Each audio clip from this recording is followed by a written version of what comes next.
This summit is distinct from the OIC summit for the interest of the public. The delegation includes Dr. Mamadou Tangara, the Minister of Foreign Affairs, International Cooperation and Gambians Abroad.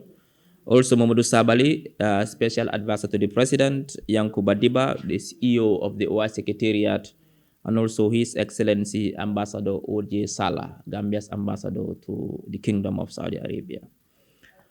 The Gambia will be represented also at the COP29 Conference of the Parties. It's called COP29 by a delegation led by His Excellency the Vice President. He has not departed yet, but the Minister responsible for Environment, Climate Change and Natural Resources, Honorable Rohidjon Manjang, is already in Baku, Azerbaijan, and will be also led by another delegation to represent the Gambia in this very important gathering.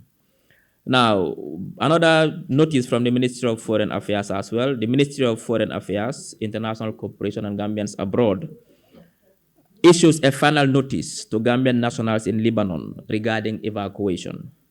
Following prior notifications in August and September of 2024, 54 citizens have registered for evacuation. All remaining Gambians wishing to return are urged to register immediately with the Honorary Consul General at Lebanon via WhatsApp at the following numbers. For the Honorary Consul, the number is +961 768 85400, and the Vice Consul is +961 300 4791. Gambian Community Coordinator's number is +961 312 8864. And to access the Ministry of Foreign Affairs is +220 766 1922. Family members are encouraged to assist by informing their loved ones living in Lebanon to facilitate the evacuation. Now, also last week, His Excellency the President, Adam Abado, received a delegation from the media sector, media practitioners, including the Gambia Press Union and other media organizations like the Media Council, and also the Newspaper Publishers Association and the Female Journalists Association to address the legal matter involving the Voice newspaper. In response, His Excellency the President promised to withdraw the civil suit against the Voice newspaper and its editor, affirming his government's commitment to media freedom and respect for the press's role in democratic governance. The media delegation commended this action of magnanimity by the President, underscoring its positive impact on the country's reputation for promoting press freedom. Another news which is not so good is from the Ministry of Youth and Sports. Independence Stadium readiness for AFCON qualifications in March. The Independence Stadium has recently undergone substantial renovations to meet CAF standards. However, CAF has determined that the stadium's field requires further improvement to host Category 3 matches, such as the upcoming AFCON 2025 qualifier between Gambia and Comoros, which should take place in November. CAF has offered support through a pitch specialist to assist GFF in meeting these standards. So in the meantime, we will not be playing our next home game at the Independence Stadium. And finally, this is a clarification on the Spanish Circular Migration Program, MOU. The government of the Gambia, in partnership with the Kingdom of Spain, has ratified an MOU on circular migration for seasonal employment. The Ministry of Trade will oversee the pre-selection of candidates through the Public Employment Services Unit, ensuring equal opportunity and transparency in the process. Citizens are cautioned against engaging private recruitment agencies for Spain, as no such agencies are authorized to carry out this process. Further details on the selection process will be shared by the Ministry of Trade. And we repeat, citizens are urged not to pay any money to any agent for the purpose of getting a visa to go to Spain. This is information from the Gambia government. I thank you all for your kind attention. Thank you, Honorable Minister, for sharing those vital information with us. We're really grateful. Thank you. So I have the honor to invite the MD to make his presentation. MD.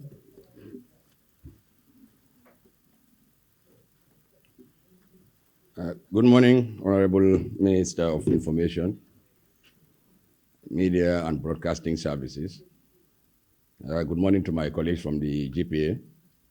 And good morning to all the media present here and to all your viewers, wherever they may be. My name is Ousman Jorbateh. I'm the Managing Director at the Gambia Ports Authority. And we're happy to be here in part of our obligations to do this press briefing to sensitize our citizens about ongoing activities at the Port of Banjul, the Gambia Ferry Services, and the Banjul Shipyard, as well as the Banjul Fisheries Jetty, as these are the organizations that are under the ambit of the Gambia Ports Authority.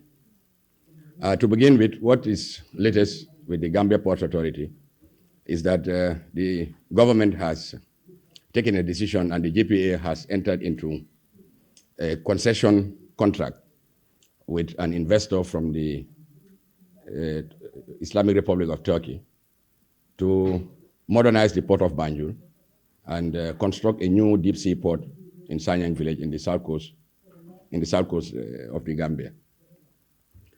Now, this is with a view to enhancing efficiency at the port and ensure that the port of Banjul remains relevant in an ever-increasingly competitive port environment. Now, just to give a brief background as to why this decision to go with this partnership arrangement. The Port of Banjul first conceived the expansion program way in 1994 when a master plan was prepared to look at the capacity improvement needs that are required to handle business in an efficient manner at the Port of Banjul. By the time the master plan could not have been implemented due to the funding that was required, could not be accessed at the time due to many challenges. Up to 2002, the need was again expressed to still look at addressing the physical constraints of the Port of Banjul. Then a new master plan was again commissioned in 2002, again updated in 2008. So by the time the new government came in 2016, the infrastructure improvement could still not be realized. And government, in its conscious decision, advised that the master plan that was the basis for the infrastructure improvements that were envisaged had outlived time because 20 years had passed since those decisions were taken, and therefore commissioned a new master plan. So in 2017, a new master plan was commissioned, and it was won by a company from the Netherlands called Royal Haskoning through an international tender. And by 2017, they came out with a recommendation that the port needs to do immediate capacity improvement in 3 areas. That is, 1, to extend the ship's accommodation. We call them jetties, because currently we can handle 3 ocean-going vessels, and there was need to extend it further. The second component was to look at expanding the surface area we have so that we can construct new container terminal within the contiguous zone of the port. And the third component was to invest in digitalization. Now, the master plan also identified a risk that by 2023, if decision is not made to invest in this infrastructure improvement that were recommended, the port will stand the threat of losing business to neighboring countries. Alongside this recommendation, which was based on a 20-year demand forecast for an envelope of about $131 million, it will see the port through 2019 to 2038 based on the traffic forecast. Now, the master plan alongside also looked at the alternative location of the Port of Banjul in the southern coastline.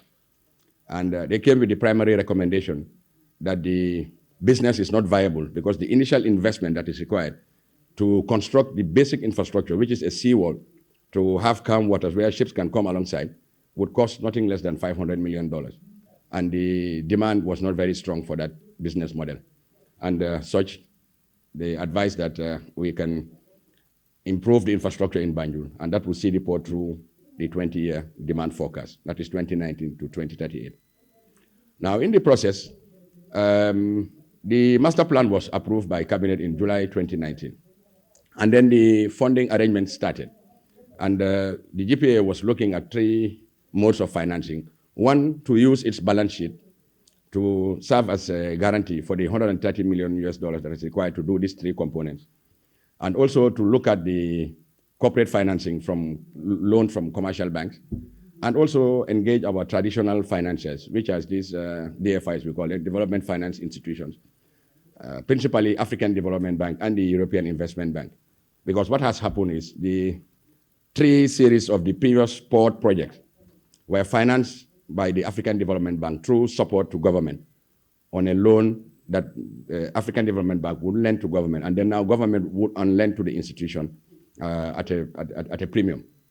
So those were the funding options that were being looked at. So between 2019 and 2022 March, the funding options being looked at, none could materialize at the time. And government also called again and advised that we try to invoke the PPP option. Now, the PPP option was guided principally by the fact that ports and shipping, particularly in the West and Central African region in which the Gambia is situated, it's dotted with all private investment in the ownership and management of port facilities. Now, if you take a cursory look around the maritime landscape, between Nouadhibou in Mauritania up to south in Lobito in Angola, all the ports are dotted with private investment.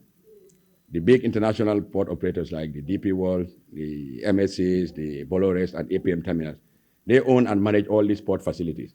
So at some point, to remain relevant, the Gambia Ports Authority also has to up its game, because you cannot survive the competition within a mainly private-dominated maritime business because of their advantage in terms of access to financial resources required for this huge investment, and 2, because they also control the cargo and direct where freight goes, and also they bring management expertise and technology to ensure that efficiency is improved. Now, in doing those considerations, government advised GPA to also look at developing a model for Banjul. So when we started, a tender was launched to invite a consultancy firm to act as a transaction advisory so that we can invoke this PPP model. Following the tender, a company called Maritime Transport Business Solutions from the Netherlands, MTBS, won the award. And they were awarded the contract to prepare the business model for Banjul. Now, the business model for Banjul also looked at the demand forecast over the 20 years and prepared the request for proposals. This is the RFP document that was launched into the market. Now, following the launch of the tender, 10 international firms, including 1 local company, expressed interest to participate in this PPP venture. So by the time the short list was done of these EOIs, 2 dropped and 8 were retained and then required to submit detailed technical and financial proposals, which were then to be evaluated. Now, when these 8 companies submitted their detailed technical and financial bids, evaluation was done, and then 3 were retained as the most responsive bidders. Now, the 3 were Red Sea Gateway Terminals of Saudi Arabia, Yilport of Turkey, and Al Barak, also of Turkey. Now, in considering the evaluation report, when it was sent to Cabinet, because there were 3 criteria that were put in the evaluation, that we are looking at the technical adequacy of the proposals from these international firms, and 2, the financial proposals. And then the 3rd criteria that was in the document, in the RFP, was for strategic commercial fit, where investors were given the opportunity to propose alternative solutions that government may consider in this infrastructure improvement project. Now, in considering the report that was sent to Cabinet, Cabinet in its conscious decision reviewed the recommendations and advised that the strategic commercial fit can be invoked for 3 main reasons. Prior to the launch of the RFP, the GPA also had support through African Development Bank, which was the traditional support financier for the 3 previous series of the port infrastructure projects. And the preparatory activities were funded through grant support by the African Development Bank, principally to do climate adaptation for the port infrastructure in Banjul. Because Banjul is peculiar in the sense that it is in an estuary where it is exposed to some climate risks. Now, in doing the study that was financed by the African Development Bank, the assessment was prepared by Royal Haskoning of the Netherlands, also in collaboration with AAAP, the Africa Adaptation Accelerated Program. And the climate resilience study came out with 3 major risks that Banjul is exposed to. By the year 2040, there is a threat of sea level rise by up to 1 meter, one meter in the year 2040. And then Banjul is in an estuary, there's increased sedimentation. When the tide flows and ebbs, a lot of silt gets deposited around the shoreline, which causes a lot of need for dredging. And then with the increased precipitation. So these were some of the 3 main risks that the climate risk and vulnerability stress test identified, but also recommended mitigation measures, which involve 15% cost overrun for any investment that was required in Banjul. So those studies also were confirmed prior to the PPP option being launched. Now, the main constraint for Banjul is physical in the sense that the draft in the access channel to Banjul is 9.5 meters. 9.5 meters, meaning vessels with deeper draft vessels cannot call into Banjul. That was one of the things that government considered. Look, even with this $130 million investment to increase the capacity of the port in Banjul, it will serve your business for the next 20 years.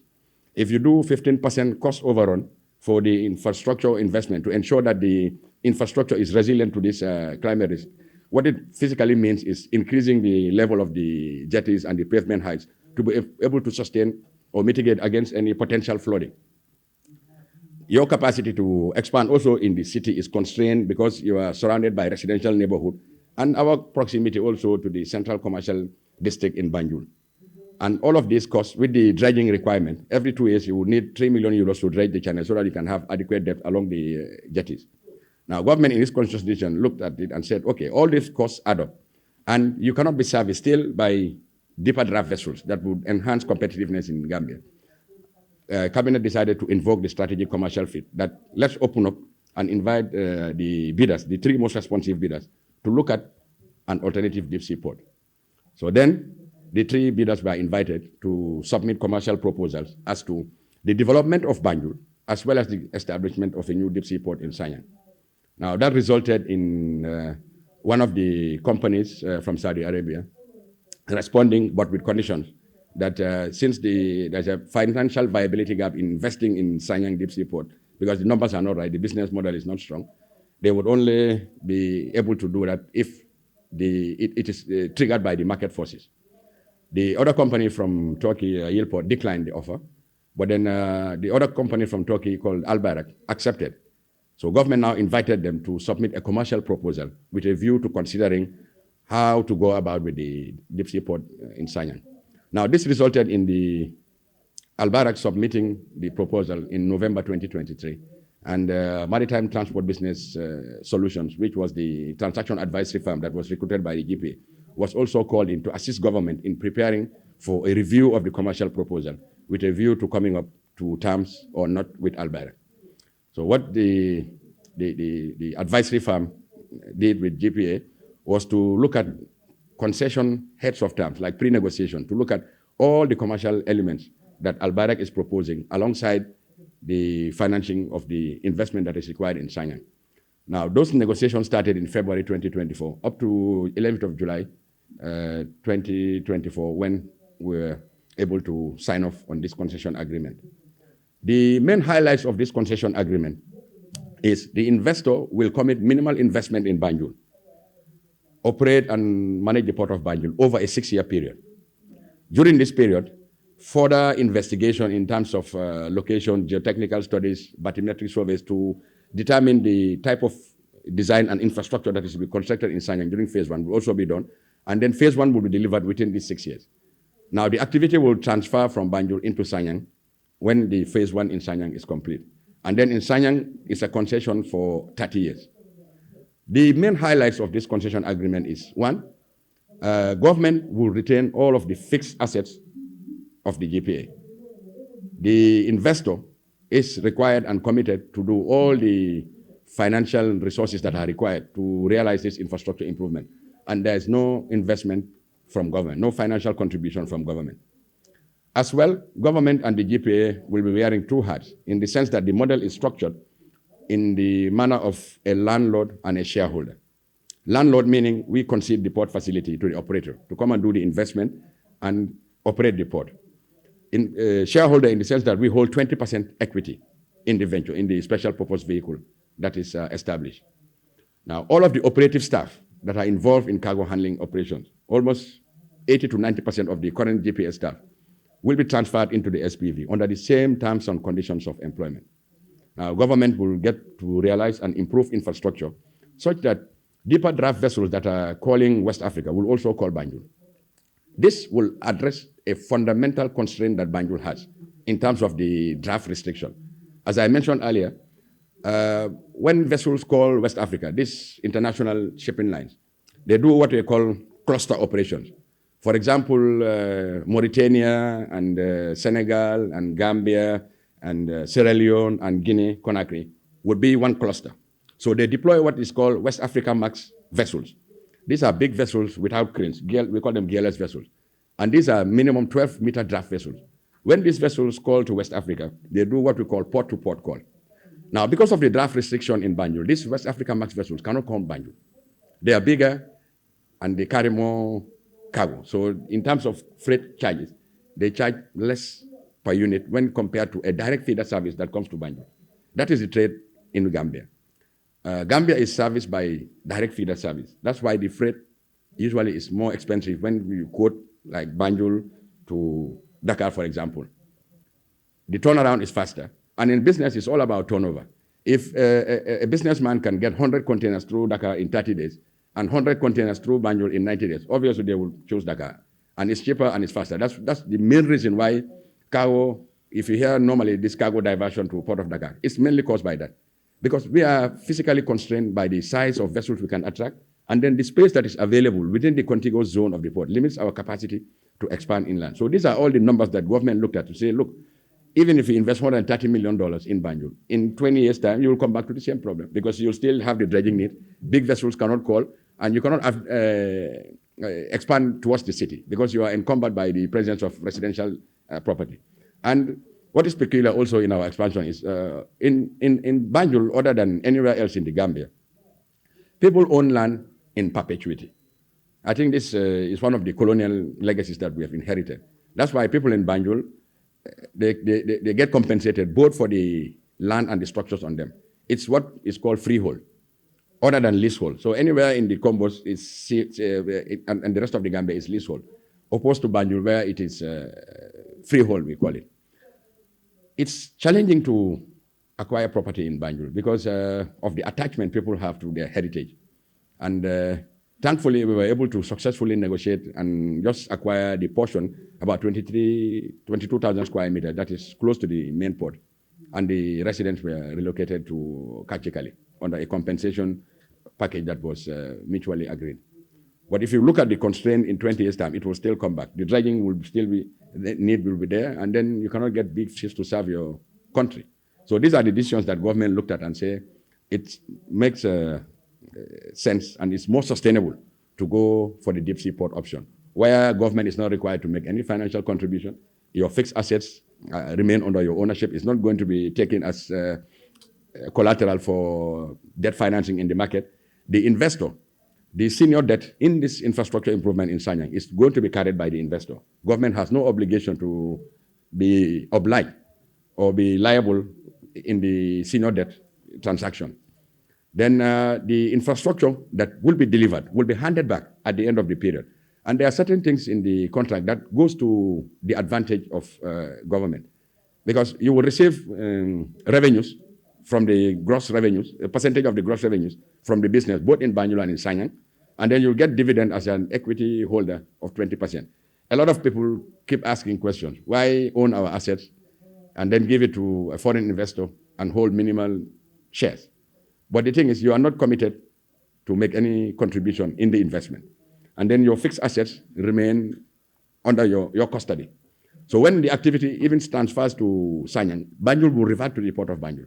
So this idea of estate development, the development of a cruise and marina, would now be invoked because it is signed in the contract that 75% of the area will now be transformed into a property development, and the 25% remaining would be to service our river transport, which is also part of the concession agreement. In the concession agreement also, the investor is required to develop inland logistics platform in Kawur and in Basse. because we have realized that River Gambia is our game changer in this arrangement. We all remember in the past, in the early 90s, when regional clients would physically or literally sleep on the doorsteps of shops around the central business district in Banjul, waiting for shops to open and buy West and take them to third countries. Because the country has some strategic advantages when it comes to the trading environment. It's more liberal. There's no import exchange control. There's no need for third parties in the goods clearance. And we have a very vibrant, young, and very highly skilled and educated workforce. And these are some of the attributes that make businesses to locate in Gambia. So these are the glory that we want to regain. And the river is our game changer in this arrangement. The typical example is 60% of all goods that come into the country find their way to third countries by way of cross-border re-export or transit trade. You see regional clients coming, these long vehicles, all littered around in Banjul. They come to pick wares and take them. The southwest region in Mali, for example, is a big catchment area. The distance from Banjul to those areas is 673 kilometers. And you have a first-class road on the south bank linking through Basse, Wilingara, Kidira, Kai, up to those areas. And our nearest competitor is 1,200 kilometers. So we are by far closer to those destinations, almost half. So the idea is now to cut that distance even by a further half by having a logistics platform in Basse, where high volume, low value cargo like rice, sugar, flour, and other consumable goods will get transported by river barge to Basse. And then trucks coming from those regions, they will not travel up to Banjul. They will just stop at Basse, pick their cargo, and then return. So we believe that the river transport, which is also central in this concession agreement, would be the game changer in this arrangement, so that the country can regain its lost glory as being the supermarket for the sub-region. The important thing to notice in this concession agreement, fundamentally, is that yes, 20% is deemed to be little in terms of shares. But we believe that the transaction process that we've gone through, the investor can even confirm that it was not easy to negotiate 20% in an arrangement where government assets are not part of the transaction process. They are not seeded. You are not doing any financial contribution. All your staff are going to be transferred with the same terms and conditions. You get delivered an improved infrastructure like a 12-meter draft port that will open the country's competitiveness. These are some of the highlights that government looks at. That there may be immediate financial, not losses per se, but profits that were normally being accruing to the port may not be available in the immediate period.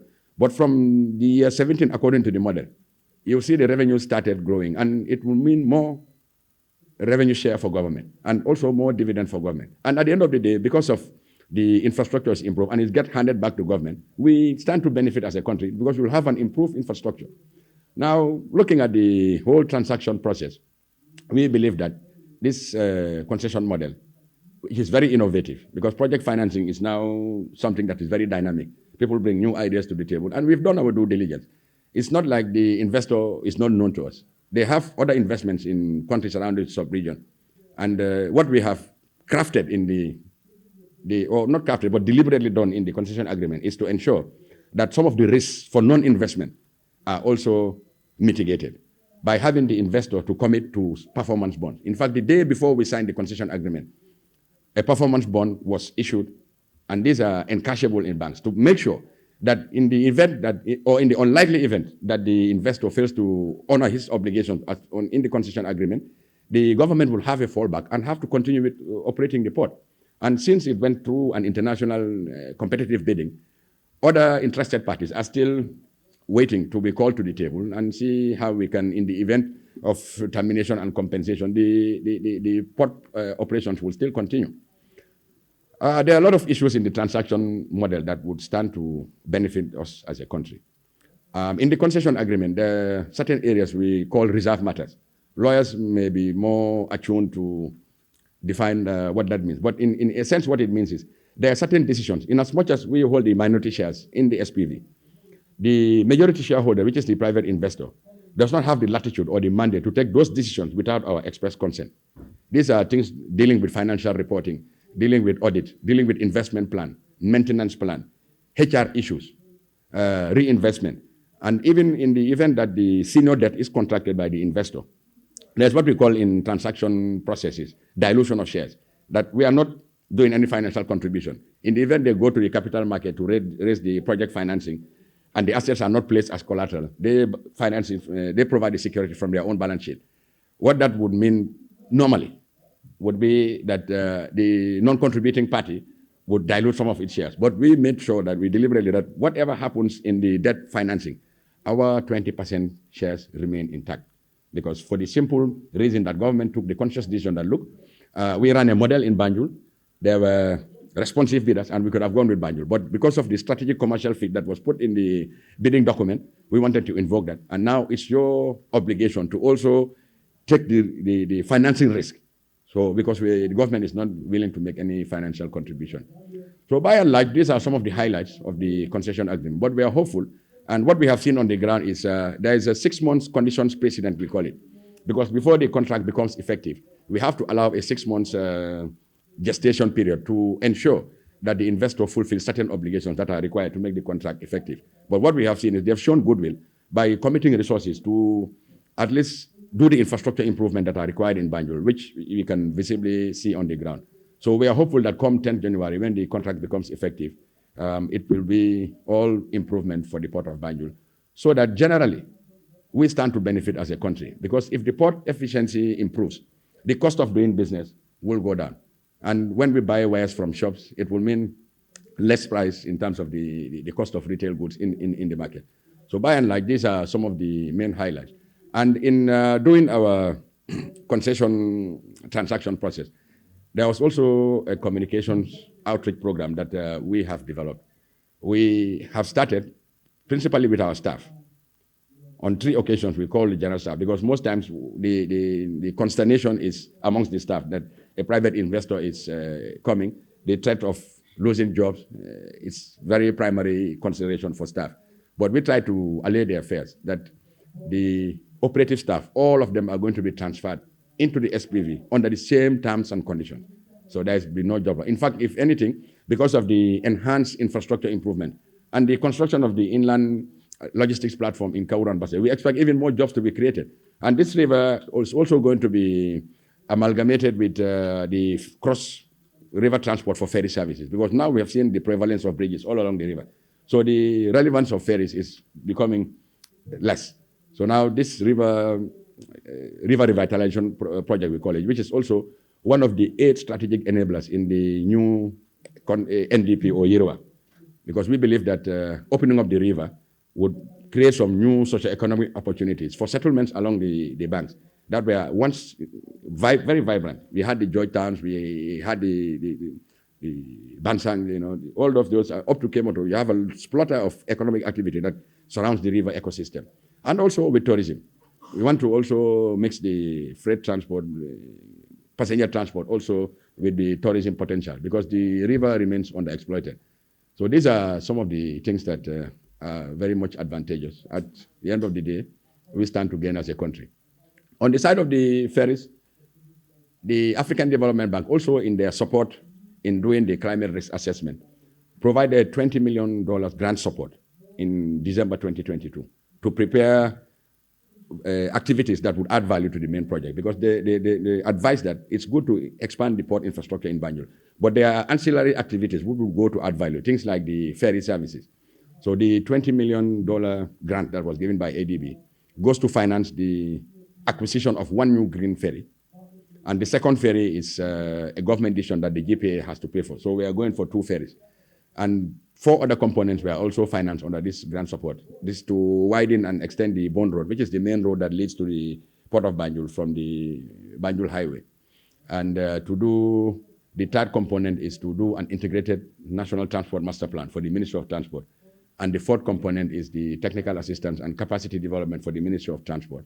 And the 5th is to mainstream gender in the project implementation, particularly targeting women folk to increase their employment opportunities and youth activities. So those are the components that ADB financed under a grant support to make sure that by the time we go into the port infrastructure, these supporting activities would add value to the main port. By and large, that's where we are with the ferries. As Honorable Minister rightly mentioned, only Kuntakinte ferry is available providing service between Banjul and Bara. And Kanilai has been subjected to major repairs. and is currently dry dock at the Banjul shipyard. But our expectation was that by the time she was slipped out of the water, it would have been by this time of the year that she would have been refloated to continue to provide service. But what we've realized is the amount of work that needs to be done in terms of repairs far exceeded what our expectations were. Because once the ferry was dry docked and the metal plates were stripped, what we've noticed is because under the ferry, the part that submerges in water, it's all with steel fabrication items. Now, what we've seen is that almost all of the longitudinal and transverse sections that are within the bottom areas are all corroded. So it requires a lot of replating and refixing. So that's what we're doing at the moment. But we're hopeful that by the end of this month, she will be refloated, and then the commissioning engineer will be on the ground to do the re-engineering, so that hopefully by March, it's long, but it's not long, we'll still be there. The Canada will be back in service prior to the 2 new ferries coming. Shipyard is also part of the scope of the investment, because we have committed the investor to realize that the shipyard is a viable market on its own, because you have a lot of industrial fishing vessels that do not have access. The nearest shipyard we have is the one in Dakar, and it's a floating dock. Even the GPA owns craft and the ferries that would need dry docking. Oftentimes, the slots there are so long in the queue that we spend huge resources to get our own craft, dry dock. So there's a ready-made market, even for ourselves, if nothing, and also the wider fishing industry. Because the only functioning shipyard we have along this west coast is the one in Angola. There's a private facility in Mauritania, in Nouadhibou, which is owned by private operators just to service their ships. So now this is a very vital business for us, and is a very viable business, shipyard. So the investor has looked at the numbers, and they've realized that it is worthy to invest. And the opportunity to create more jobs for skillful young Gambians to go into machining, carpentry, joinery, and a lot of jobs can be created in the shipyard. And also the women involved in the fisher folk, they will earn a lot of revenue, because some of these vessels, when they come to land their catches at the fisheries jetty and use the shipyard facilities, it creates jobs for them, and also to earn foreign exchange for the country, because some of these ships that are coming to require the shipyard services are going to be invoiced in foreign currency. These are some of the things that is happening at the fisheries jetty. I will be open to questions, and I thank you all for your kind attention.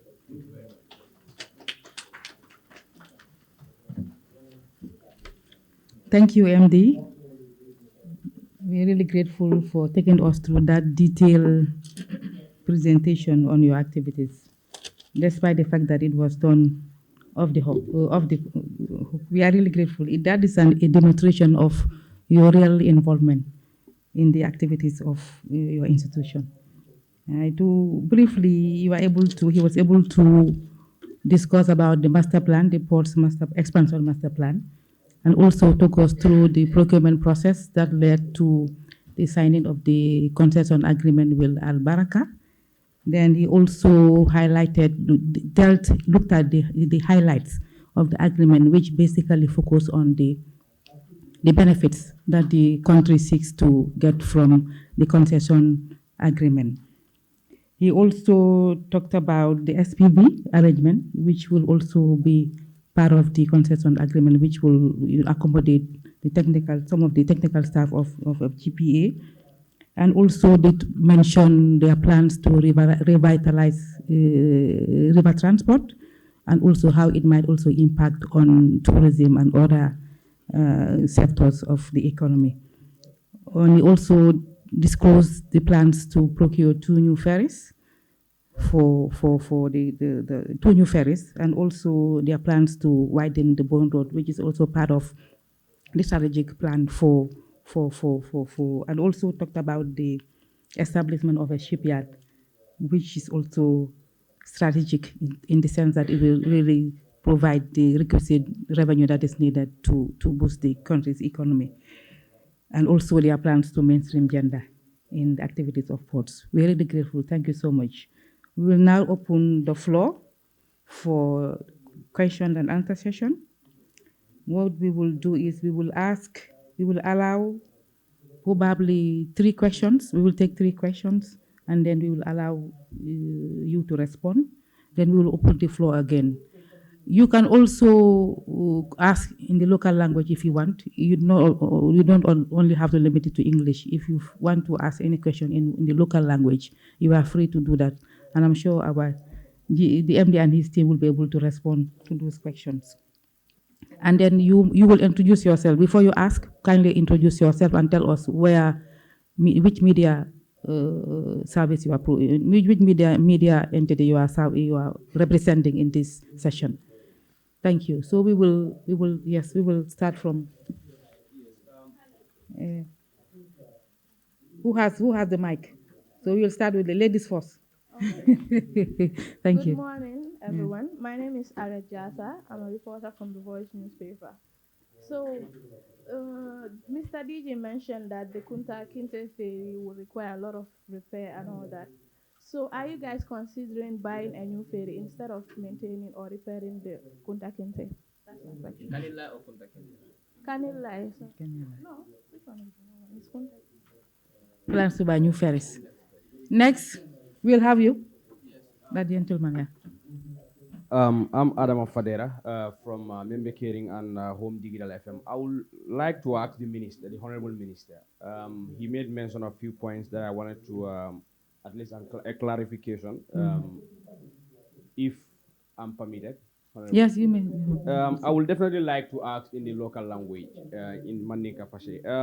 Minister, I hope it has to do with the issues that he yes, the issues he mentioned here. Okay, that's fine. Minister, Honorable Minister Baraka Bake, Edula Sabafajan, Lafta EF all clan the mole. Follow, you talk about nying Spanish dilo nying. Ya itandiko agency mantara mol recruit kam, but instead government nebe recruitment kala. But ngaje there is a document me alonko is around the social media be janjandin. How authentic is that document? Document ni membe je wala ni diko but now from the Spanish authorities.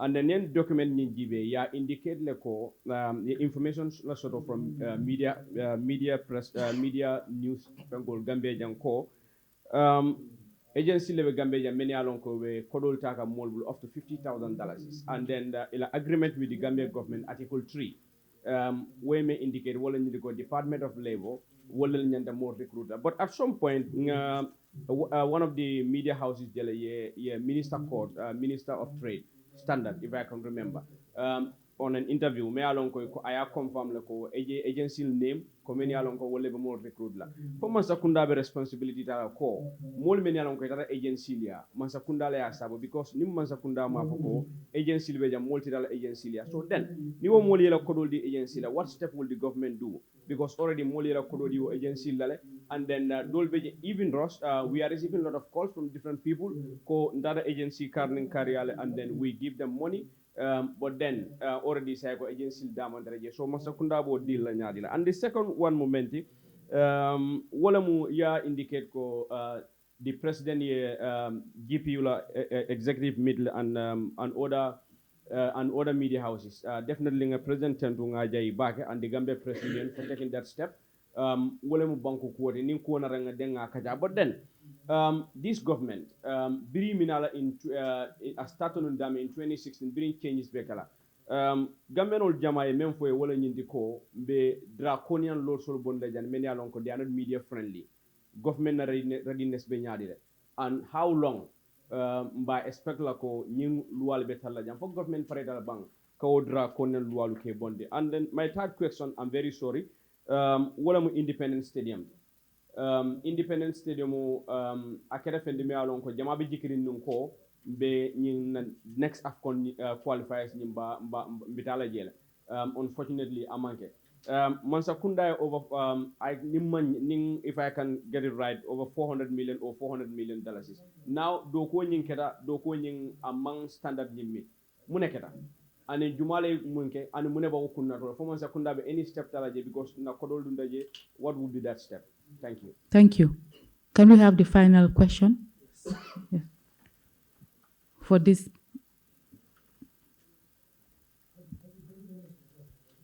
Good morning to you all. My name is Alaji Fode Fati from Dambe FM. My question will go to the Mr. Jorbateh. Yes, you did a very comprehensive roundup on the expansion of the the ports. But what we want to know, this project started in 1994, if I'm right, and then the bidding also you completed it in 2017. How many companies did participate in that? And then, if possible, if we can know the countries of origin as well.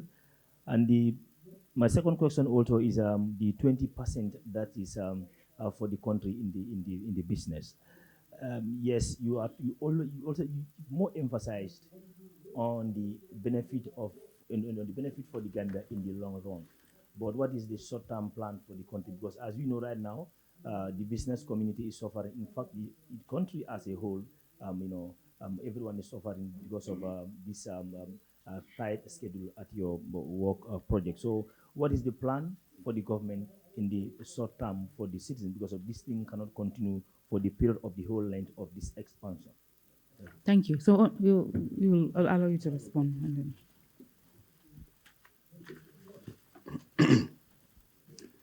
Thank you very much for those very pertinent questions.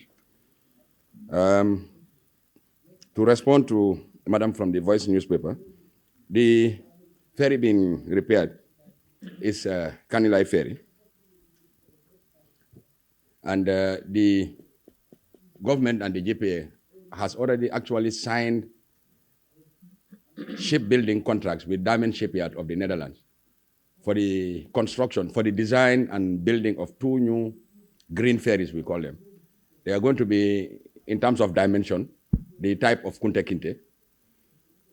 One of them has already actually started construction. And it became effective when 20% advance payment was paid for by the African Development Bank in July this year. And the construction is expected to last 16 months. So we expect that by December 2025, the first of the new ferries would have been delivered in Gambia.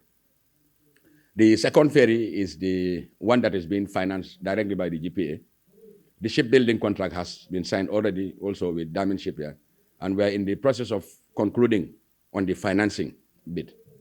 So that is what is remaining now. So once we get that financing contract also signed with Diamond Shipyard, it will also follow the same 16 months of construction. It's a design and build of a new ferry. Thank you. On the gentleman, Mr. Fati from Gambia FM, your questions are also very pertinent. Maybe for want of clarity, what was mentioned was that the expansion project in the port was first mooted in 1994. But it started with us developing a master plan. Because to build a marine infrastructure, you would need a whole master plan to look at the demand, like the traffic you expect to handle over a period. And then that will guide you on the infrastructure that you need to build to cater for that demand.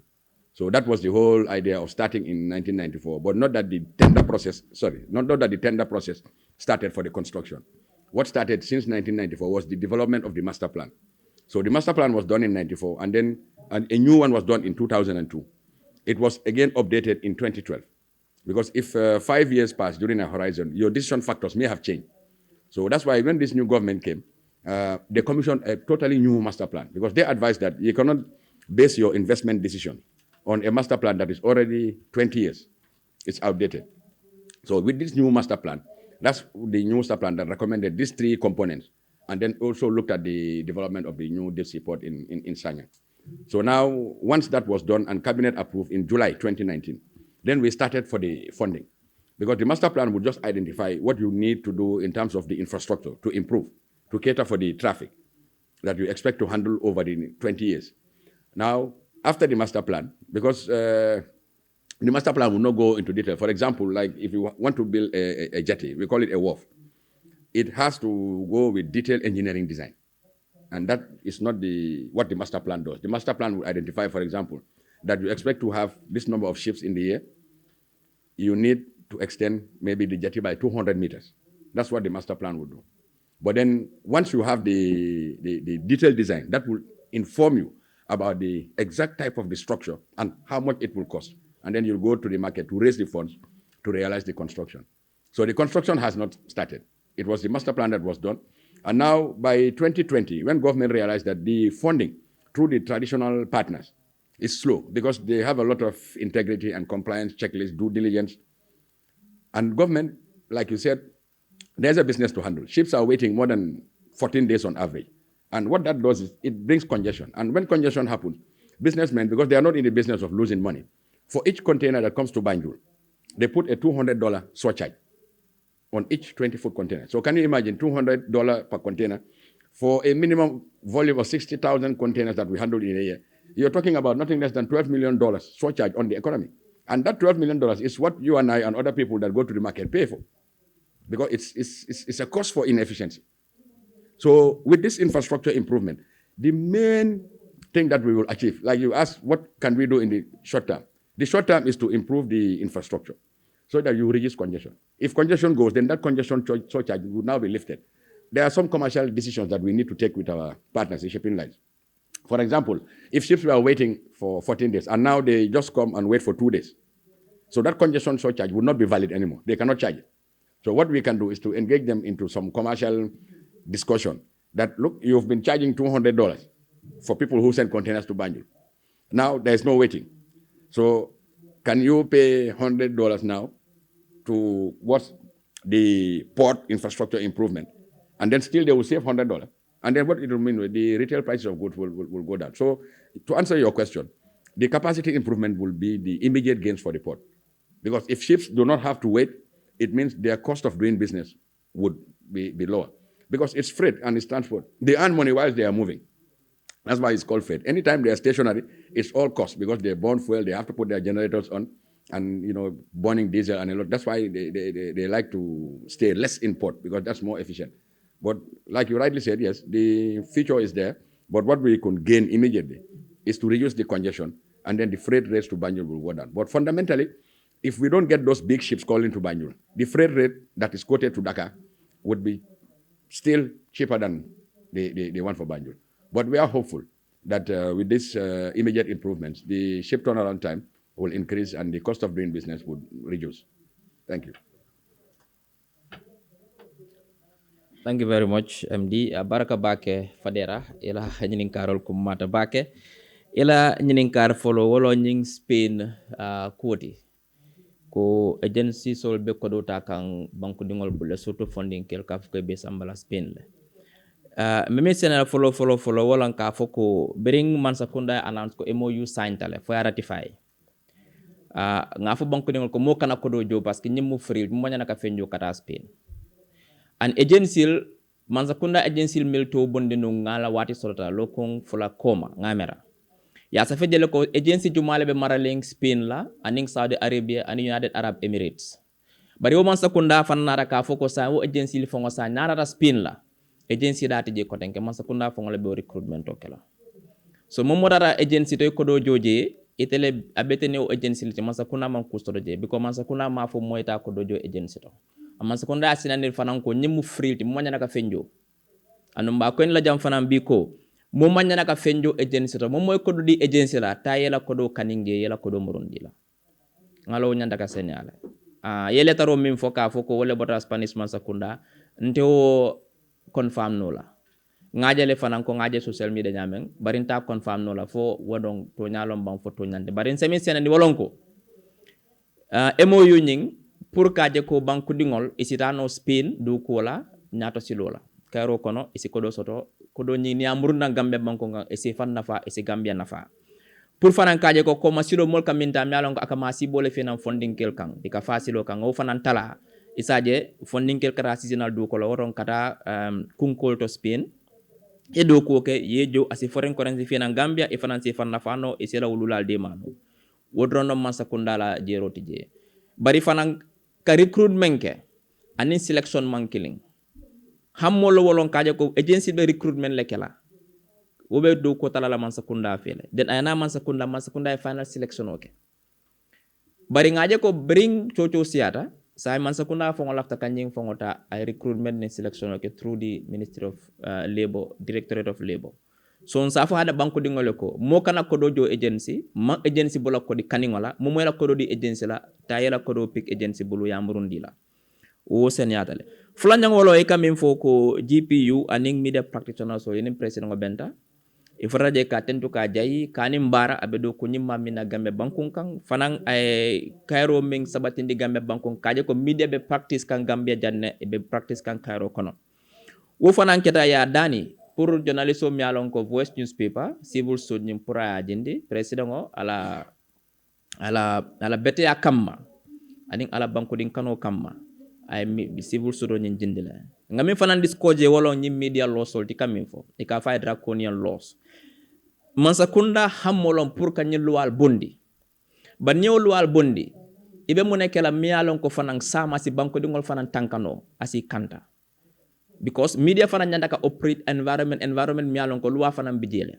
ni luwal bondi because ñi luwal pour ka banko dingol tankalon bawo bi momo siwuli ye ku safi faderato anun kute bolaje ye fadera la hajo tinya anum bimbe jamano min kono ni jaman la bango social media be min kono ten ngamurota ngeso wole fango fisiata ngata ngati tinyar do ke tinyaro mialon ko umbe ko mo la tinyala keto tinyal mialon ko mari ngol binale ya tarajang bawo ni ngeso muro la we kende ala le mota jala ko tenke sanka banko ngol kanta ning news la news mialon ko kibaro mialon ko wulia kibaro la manke tonyati ite fango yalon ko mo journalist ite fango kibaro bul kibaro e fango a kwete la ko amanke tonyati kata kala mokang kayo ka banko dingol kante wonya fo fendo si taraje sa nin GPB do ko kane kaje ko media council nge bambande nga ke statut traité dinga media council bambande nga sembo di la sembo mialon ko sa e fanansi media control no nyillu wal si bondino isaje media council si do ko keno bari san fengo fene tije mialon ko bi ne nyillu wal bondi mo ne be kala safeguard si kaje ko banko dingol si tankano asi kantano mialon ko long kibaro mialon aka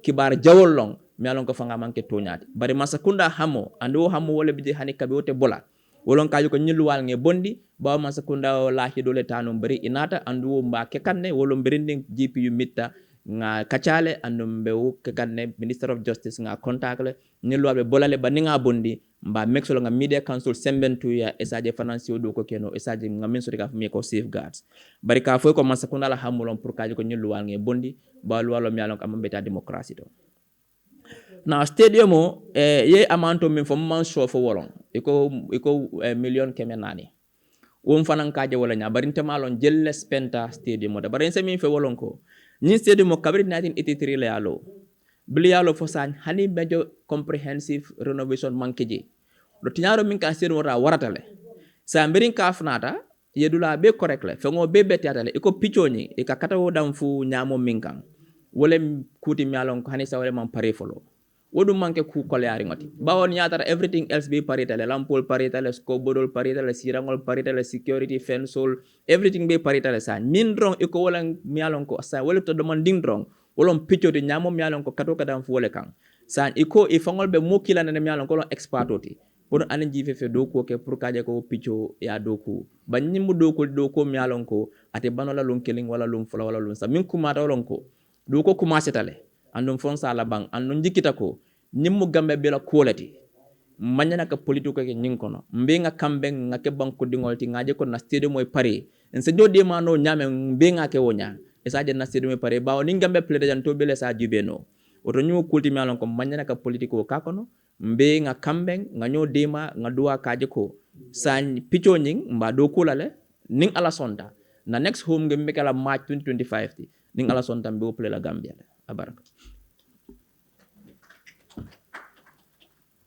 Thank you, Honorable Minister. We will now open the floor again for another batch of questions from our...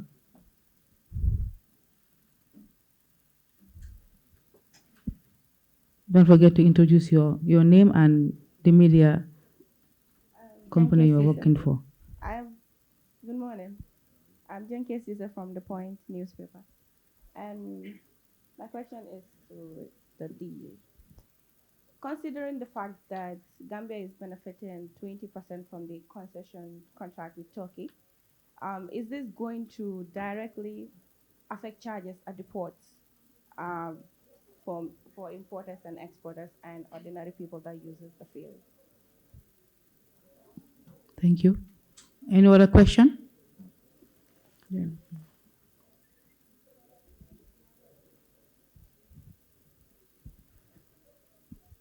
Good morning. My name is Amadou Manja. I'm from Foreign newspaper. So my question is directed to Ports. We want to know whether Ports have done any survey or study to ascertain that there's a deep sea in Sanya. And if there's a study, can you share it with the media? Any other question?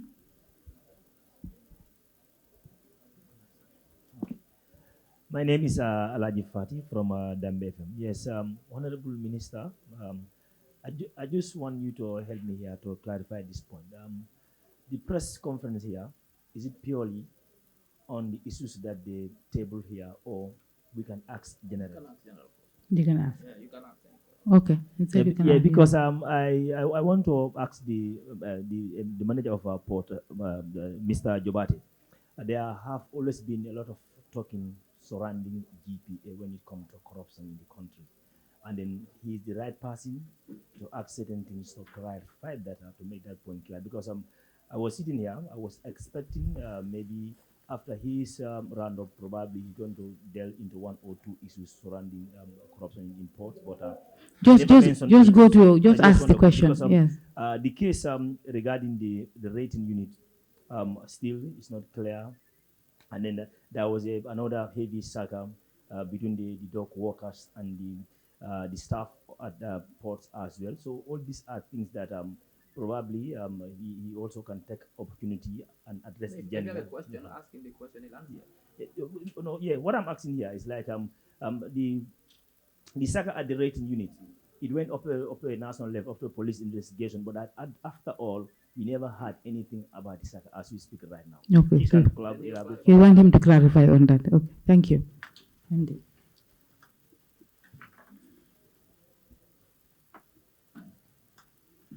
All right, thank you, Janke Sise from Point newspaper. Oh. The 20% equity that we hold in the business is for sharing of profits. If the company makes profit at the end of the year, and 20% is what we have as our share of any dividend that is to be distributed amongst the shareholders.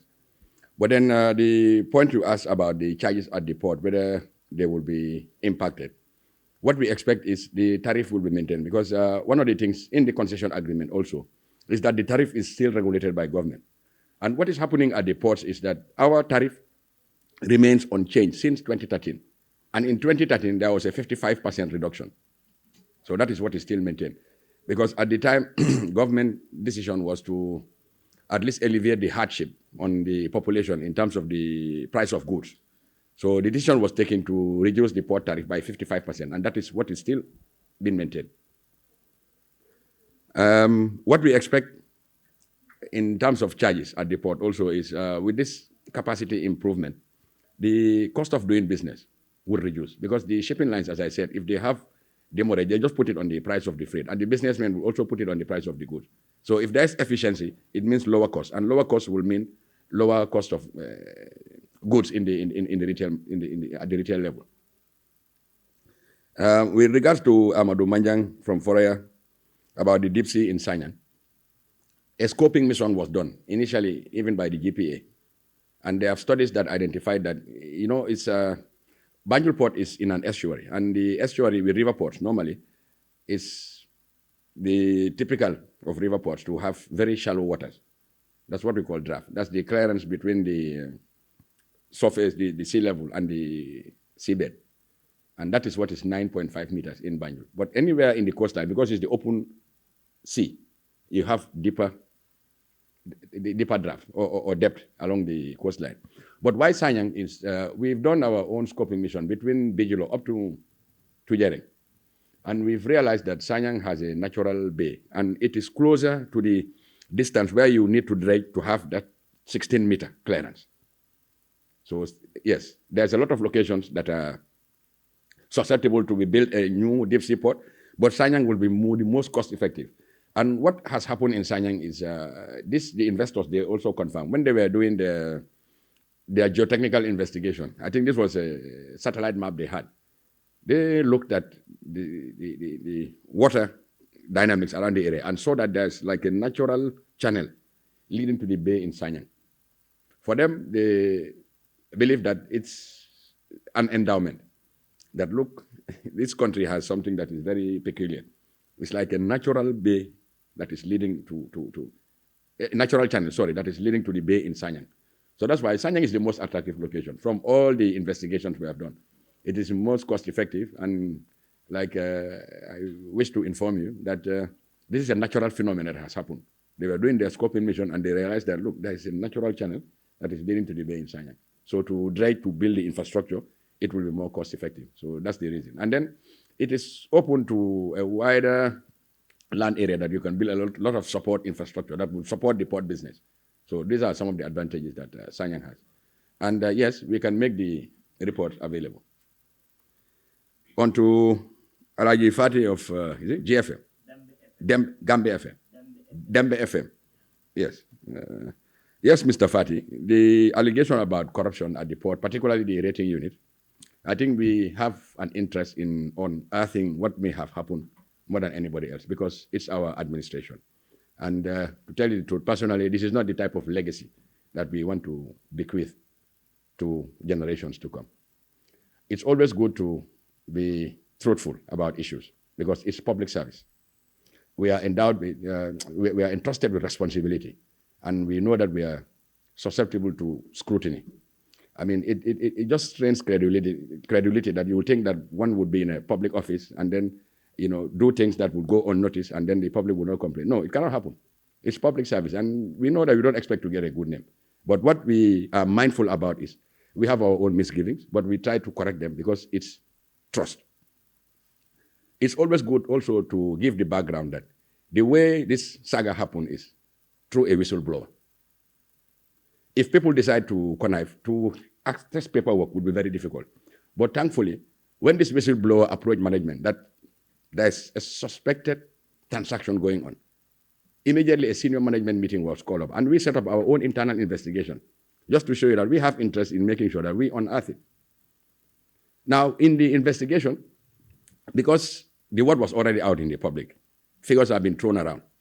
But knowing what we know from the other side, we knew with certainty that to unearth what may have been going on would require a lot of effort, a lot of collaboration. And that is why when word got out to the street that $400 million is missing at the GPA rating unit, we decided to call up our own investigation. And by the time the investigation was complete, we gave them 3 weeks. There was increased pressure from the public also. So we said, okay, let's stop the investigation and call the National Audit Office in. This was in February 2022. Now, the National Audit Office came in, and by August 23, they submitted their report. And the figure that was in the report, because the report is now public, is $17 million may have been deemed to have been missing through different activities that were reported, from suppression to using fake receipts to using different methods. It was not like one activity, it was a series of activities. Now, the primary recommendation of the auditors was they needed further investigation, like to call the National Police, who have the expertise to do forensic investigation, because it will involve calling witnesses, going deeper into the thing, because the auditors' complaint was that there was not collaboration from the GPA that were involved directly working with them. And at times, some of these things you can expect. People will be very reluctant to come up with information that will be self-incriminating. So that's why they decided to call in the police. Now the police have come in. This was August 2023. The police came in. Immediately the report was submitted. The next day they came on board. And what you know is what everybody else knows, that the police have concluded their investigation. And they have now submitted the report to the Attorney General's chambers for legal opinion prior to the next steps. But by and large, what we may also be asked is, what have you done to make sure this thing is not? Because it's one thing to suspect fraudulent activity, but it also takes something else to make sure that whilst you are investigating, this thing is not still recurring. So one of the things that we did fundamentally was to make sure that wherever there's human interference in the processing, we remove it and put in IT systems. Now, if you go at the port, you can, from your mobile phone, clear goods. You don't have to travel with paperwork. Because anywhere there is human interference, exchange of paper, it is either solicited, or offered. That's the risk that's involved in paperwork. And we have been aware about that. And that's why we came up. And the digitalization transformation that we did, we were doing it purely using in-house resources. Because we have one of our components, like I said earlier, 3 components that the master plan recommended was to extend the jetty, do a new container terminal, and invest in digitalization. Because the world is now more going digital. But then that is a whole project component of its own, where you can, at the comfort of your mobile phone or your laptop, track physically the location of goods. For example, if you are a container, if you just key in the container number, you can tell where it is, whether it's on the terminal or on the ship waiting or whatever. That's what we call terminal operating system. It's TOS. But before that comes, you have other activities that involve a lot of paperwork. So those are the things that we try to phase out. And we have successfully done that.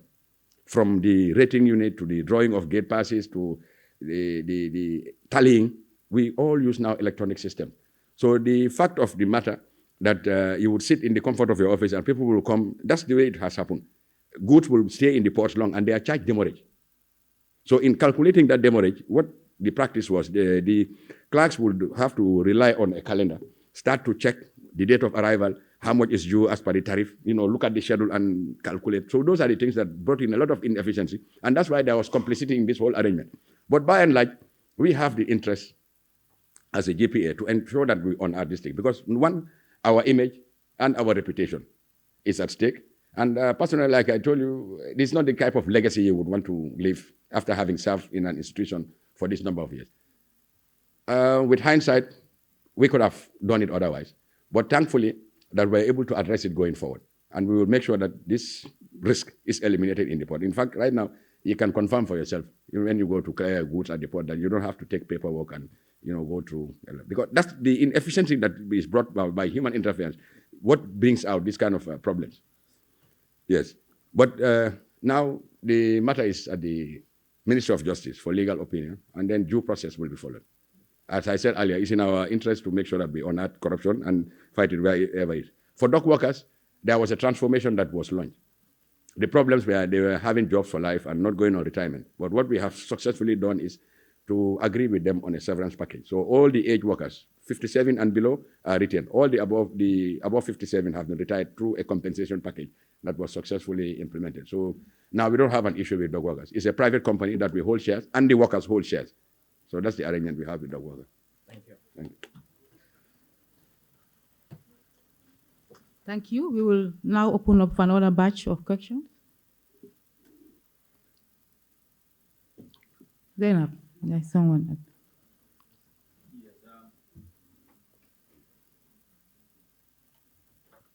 Okay. This time around, I want to throw this question to Mr. MD pertaining to the ferry service.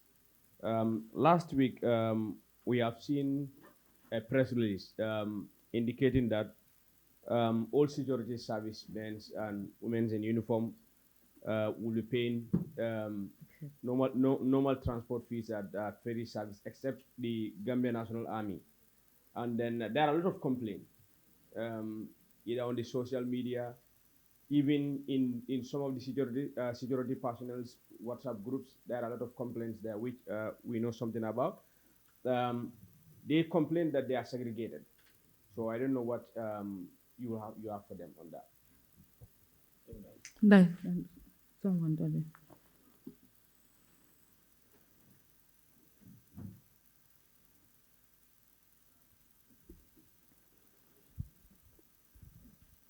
Yeah, thank you so much. My name is Matar Jase from the FATO network. I think my colleague have just asked the question that I want to ask, but I have a question for the minister directly for the government. Honorable Minister, can you tell us why the government only concentrating on the Spain one and leaving the Morocco, I don't know, the other one with the agencies? Because there's a lot of concern why government only want to handle the Spain and leaving the Saudi one with the agencies. Because so many people are saying that these agencies, the government, so many people are saying these agencies are collecting money from people. A lot of money, they are charging them. And then, I think so one of my colleagues asked the question. I think if somebody came and said that give one agent a money, can the government take a legal action against that agency so that that agency, so that everybody can see the clear information?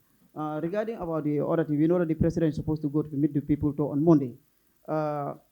As a government spokesperson, what can you tell us regarding about this importance of this meet the people tour, and then why people have to go with the president? We see that so many people when the president is going out, we see so many political people are following the president, maybe trying to make it as a campaign issues. What can you tell us regarding about this meet the people tour coming up? Thank you. Thank you. Last question. If there is any third one. I'm Amadou once again. Foraya. Yeah, I wanted to. Amadou Foraya. Foraya. Yeah, I did mention about that you are working on those secure 2 new green ferries. So there's a grant from African Development Bank, 20 million. So I want to know, you said the port will provide the cost for the other ones. I want to know the cost. How much will the port provide for that? Thank you. MD or Minister, you want to come?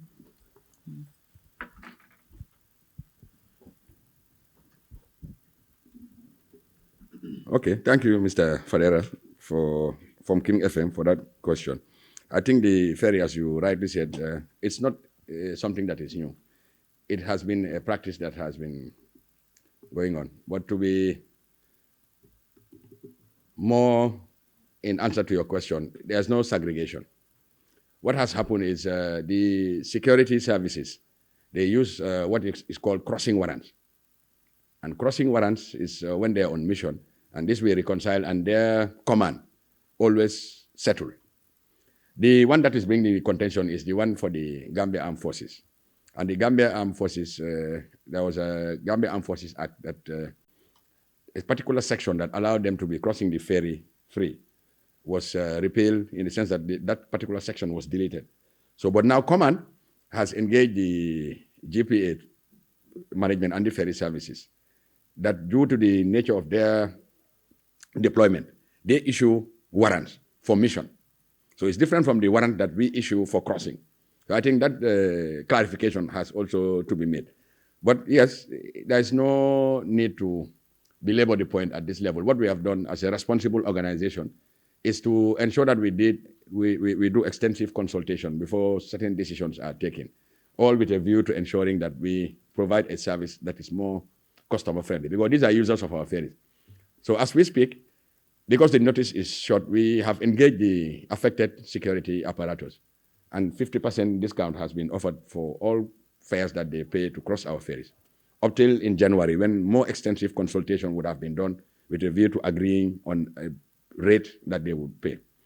And you may have heard the general manager was also on air during the weekly ferries radio talk show to show that the ticket bundles are now being sold with a view to giving incentive on people that are buying in bulk. So those are all things that we are doing. But at the end of the day, collecting the revenue is also essential for the sustainable operation and management of the ferries. But we are not segregating or discriminating amongst service security apparatus, security personnel in this country.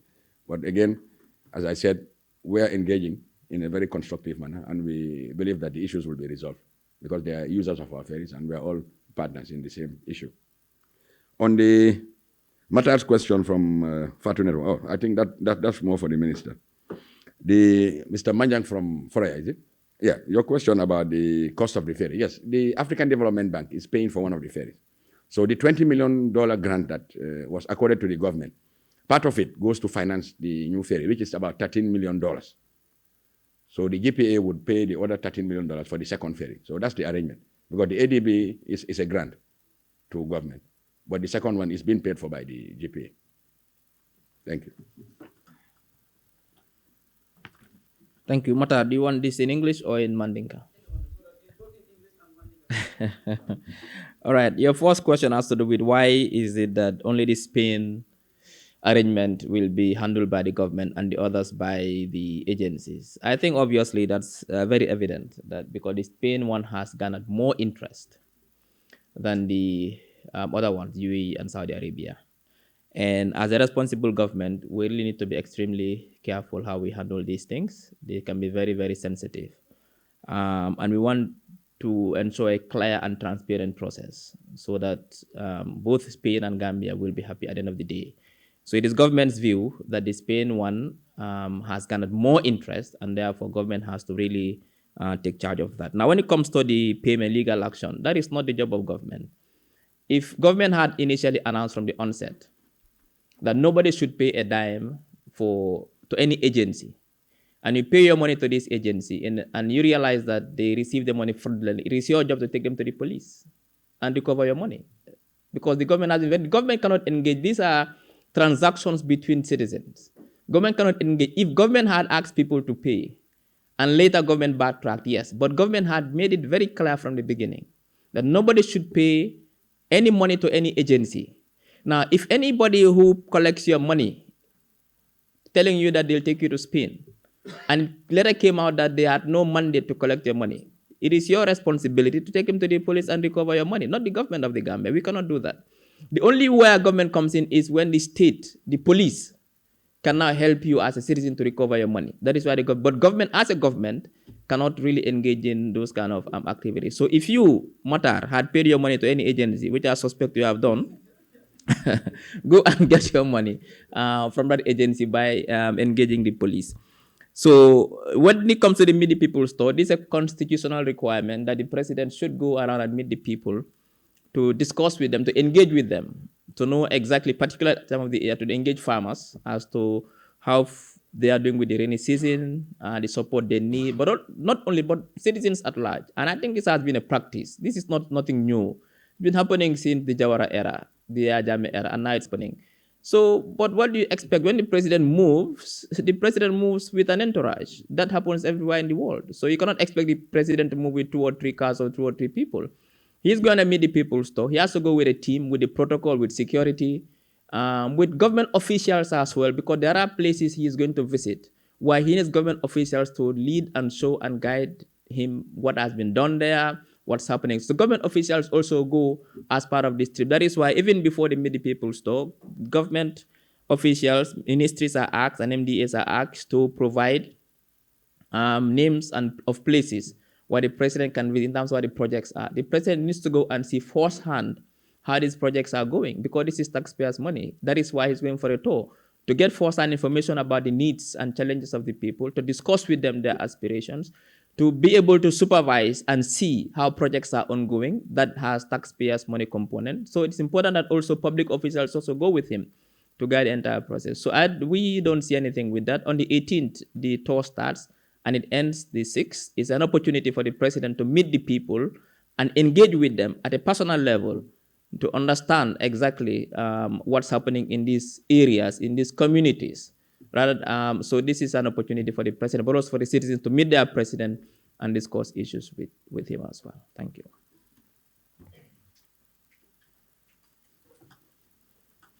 Do we still have questions? I guess this will be the final round. Any question? No?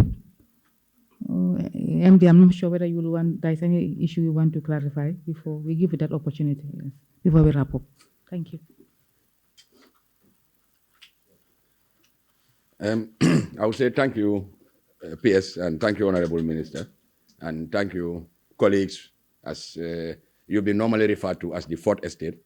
It shows your importance as also one arm of government. We will leverage on your platform as the fourth estate to provide what I personally call a consultancy. But it's a consultancy that unfortunately you are not paid for.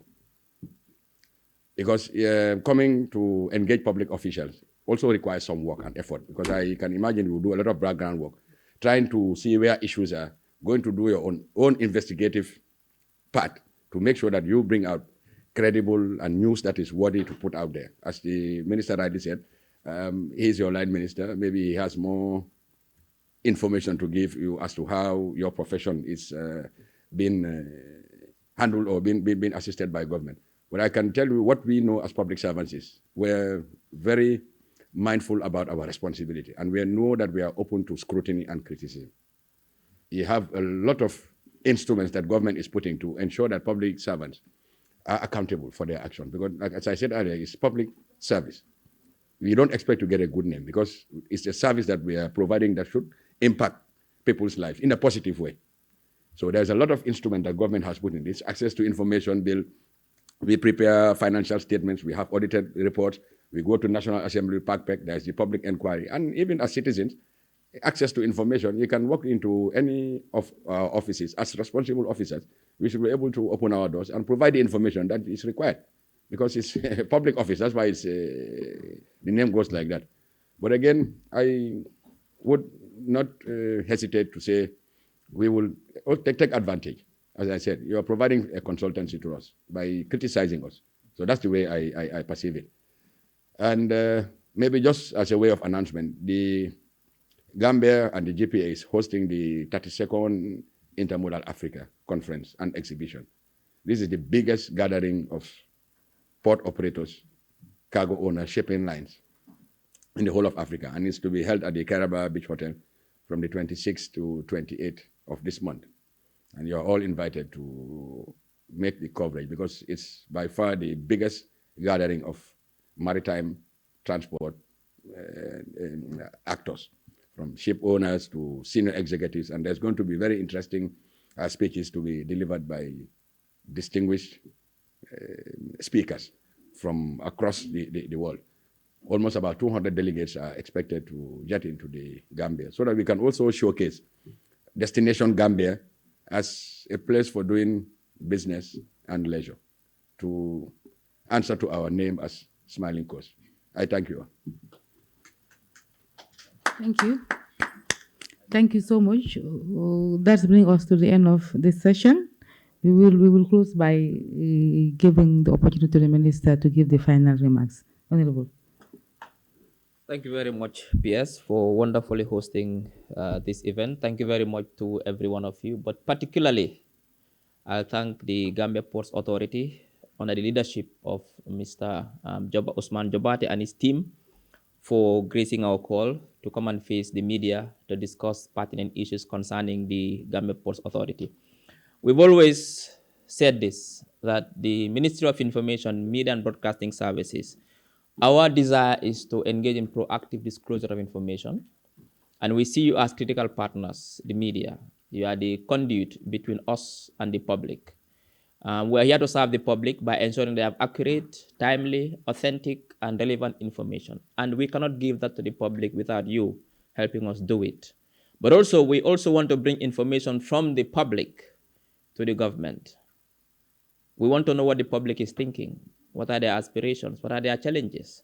And you also can bring that to us as a government, so we can be able to engage in what we call responsive policy making with responses to the needs of the citizens. So we thank you for your service as always, and we think this is always an opportunity to hold government officials accountable, but also to promote the spirit of transparency. I've always argued, and I'll argue again today, that the government, under the leadership of His Excellency Barrow, is one of the most transparent in the history of this country.